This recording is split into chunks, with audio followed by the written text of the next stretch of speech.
मुख्यमंत्री माननीय देवेंद्रजी फडणवीस।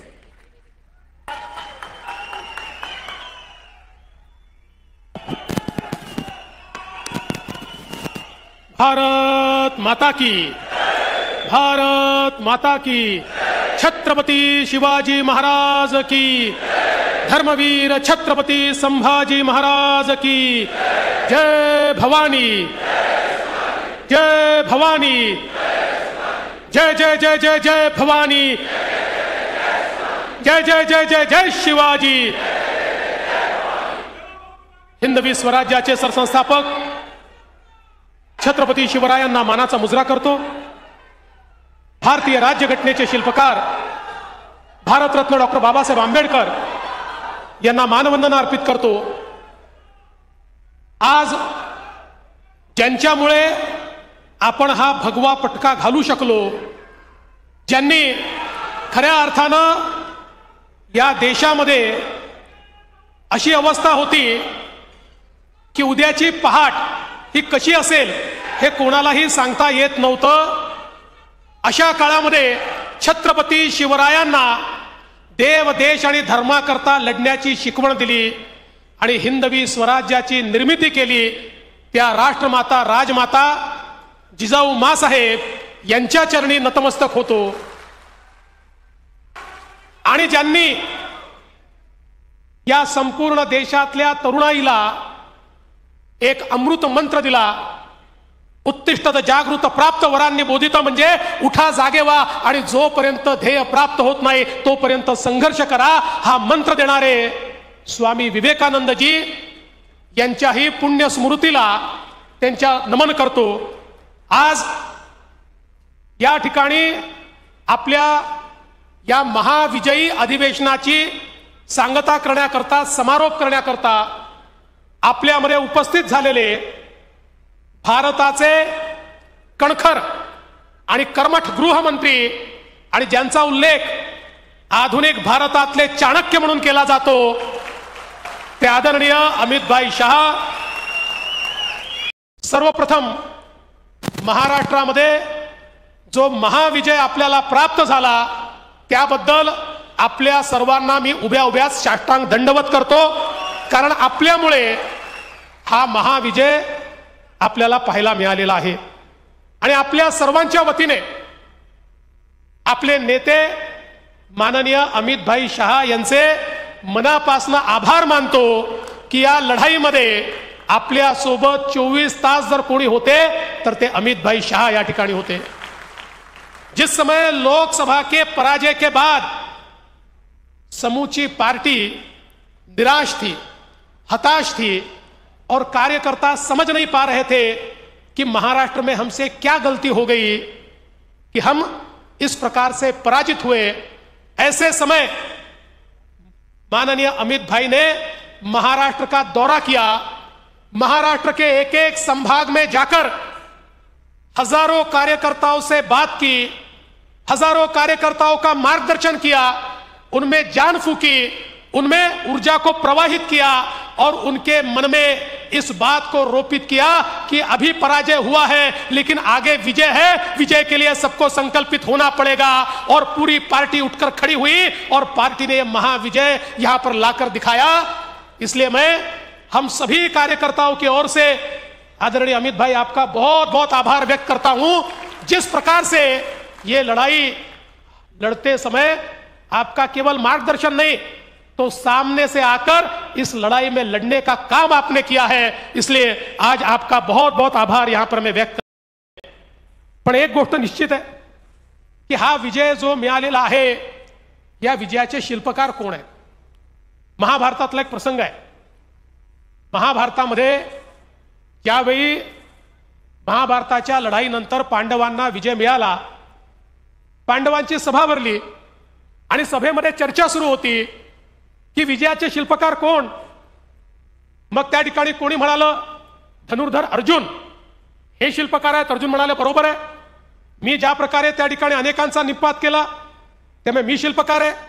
भीम म्हणाले कौरवांचे 98 पुत्र तर मी मारले, त्या ठिकाणी ज्या प्रकारे गदा युद्धामध्ये दुःशासनाला मी पराजित केलं, दुर्योधनाला मी पराजित केलं, त्यामुळे याचा शिल्पकार तर मी आहे.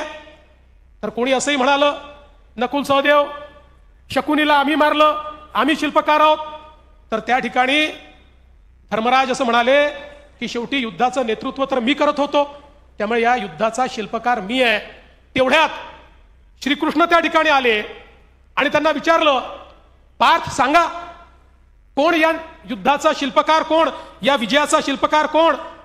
पार्थ म्हणाले, मला तर माहितीच नाही, मी तर सारथ्य करत होतो, त्यामुळे कशी लढाई झाली हे मी बघितलंच नाही, त्यामुळे नेमकं कसं हे युद्ध जिंकलं गेलं मला माहिती नाही.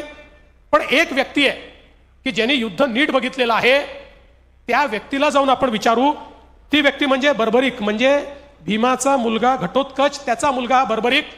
हा बर्बरिक जो होता, याला असा वर मिळाला होता की हा कधी पराजित होणार नाही, पण त्याला असाही वर होता की जो हारेल त्याच्याकडनं हा लढेल. त्यामुळे श्रीकृष्णाला त्या युद्धाच्या पूर्वीच माहिती होतं की याला जर आपल्या बाजूने घेतलं तर आज आपल्या बाजूने लढेल, उद्या दुसऱ्याच्या बाजूने लढेल. आणि म्हणून श्रीकृष्णाने त्याला त्या ठिकाणी खरं म्हणजे एक प्रकारे शिक्षाच दिली होती आणि त्याला भस्मसात केलं होतं, पण आशीर्वादही दिला होता की हे युद्ध तो पूर्णपणे बघू शकेल. आणि म्हणून त्याचा केवळ चेहरा जिवंत होता आणि ते युद्ध त्यांनी जवळून बघितलं होतं. आणि म्हणून या बर्बरिकाकडे सगळ्या पांडवांना घेऊन श्रीकृष्ण गेले आणि मग त्यांनी सांगितलं की सांग, या प्रत्येकाचं म्हणणं आहे की हे युद्ध त्यांच्यामुळे पांडवांनी जिंकलाय. अर्जुनालाही वाटतं, त्या ठिकाणी युधिष्ठिरांनाही वाटतं, भीमालाही वाटतं, नकुल सहदेवांनाही वाटतं. तू सांग हे युद्ध कोणामुळे जिंकलाय? त्यावेळी तो बर्बरिक म्हणाला की अरे बाबांनो, तुमच्या कोणामुळेच हे युद्ध जिंकता आलं नाही. हे युद्ध केवळ आणि केवळ पार्थामुळे जिंकता आलं, श्रीकृष्णामुळे जिंकता आलं. तुम्हालाही कल्पनाच नाही की या ठिकाणी द्रोणाचार्य, कर्ण यांच्यासारखे योद्ध मारण्याची तुमची क्षमताच नव्हती, पण त्या ठिकाणी तुमच्यासोबत पार्थ होते म्हणून हे युद्ध जिंकता आलं. तसं आपल्या या निवडणुकीमध्ये, निवडणुकीच्या युद्धामध्ये लोकांचा जो विश्वास जिंकायचा होता, तो विश्वास जिंकण्याकरता त्या पार्थाची भूमिका किंवा त्या केशवाची भूमिका तुम्ही सगळ्यांनी या ठिकाणी निभावलेली आहे. तुम्ही केशव होतात आणि मोदीजी माधव होते. या केशव आणि माधवामुळे आपल्याला हा विजय मिळालेला आहे. आणि म्हणून मी खरं म्हणजे हा संपूर्ण विजय महाराष्ट्रातल्या भारतीय जनता पक्षाच्या या सगळ्या कार्यकर्त्यांना समर्पित करतो आणि तुम्हाला साष्टांग दंडवत करतो. तुमच्यामुळे हा विजय या ठिकाणी आपण प्राप्त करू शकलो. आणि म्हणून आज खरं म्हणजे हा जो काही महाविजयाचा आपण ही अधिवेशन घेतलेलं आहे, एक प्रकारे आपले सगळ्यांचे आभार मानण्याचं हे अधिवेशन आहे, आपल्या सगळ्यांना धन्यवाद देण्याचं अधिवेशन आहे. आणि म्हणून आपल्याला धन्यवाद या ठिकाणी देत असताना येत्या काळामध्ये आपल्या समोर अनेक आव्हानं देखील आहेत. कारण आपल्याला कल्पना आहे की शेवटी आपण सगळे एका ध्येयाकरता काम करतो. चाणक्याचं एक सुंदर वाक्य आहे की चाणक्य असं म्हणतो, राजा बनना ये सुखी बनने का मार्ग नाही आहे. म्हणजे राजा होणं म्हणजे सुखी होणं नाही आहे, तर राजा होणं म्हणजे जनतेची सेवा करणं आहे. आपल्या सुखाकरता राजा बनायचं नाही आहे, जनतेची सेवा करण्याकरता राजा बनायचं आहे. तसं आपल्याला हे जे शासन या ठिकाणी मिळालेलं आहे ते सुखासीन होण्याकरता मिळालेलं शासन नाही आहे, तर या शासनाने आपली जबाबदारी वाढवली आहे. राज्यकर्ते म्हणून आमची आणि संघटन म्हणून तुमची, आपल्याला सगळ्यांना जनतेला सुखी करण्याकरता आता यापुढे काम करायचं आहे. आणि म्हणून आपण जर जिंकलो म्हणून सुखासीन झालो, जिंकलो म्हणून थांबलो, जिंकलो म्हणून आता आराम करू अशा आविर्भावात गेलो तर कदाचित जनतेने जो मॅन्डेट आपल्याला दिलेला आहे, जो आशीर्वाद आपल्याला दिलेला आहे, त्या आशीर्वादाशी कुठेतरी द्रोह होईल. आणि म्हणून पुन्हा एकदा महाविजयाच्या अधिवेशनानंतर त्याच ताकदीनं आपल्याला मैदानामध्ये उतरायचं आहे. आपल्याला कल्पना आहे, भारतीय संविधानाला 75 वर्ष पूर्ण झाले आहेत. संविधानाच्या अमृत महोत्सवी वर्षामध्ये आपण आहोत. भारतरत्न डॉक्टर बाबासाहेब आंबेडकरांनी एक असं संविधान आपल्याला दिलं जे जगातलं सर्वोत्कृष्ट संविधान आहे. ज्या संविधान कायम दुष्काळ मुक्त करण्याकरता नदीजोड प्रकल्प आपण हातामध्ये घेतलेले आहेत. ज्या नदीजोड प्रकल्पाच्या माध्यमातून यातला मराठवाडा असेल, आमचा उत्तर महाराष्ट्र असेल, आमचा विदर्भ असेल, यातला दुष्काळ हा कायम भूतकाळ करायचा आहे. या ठिकाणी शेकडो किलोमीटरचे कालवे तयार करून नद्यांना आपापसात जोडून समुद्रात वाहणारं पाणी हे गोदावरीच्या खोऱ्यामध्ये आणून आणि आपल्या महाराष्ट्राला पाणीदार करण्याचं स्वप्न आपल्या सरकारने या ठिकाणी बघितलेलं आहे।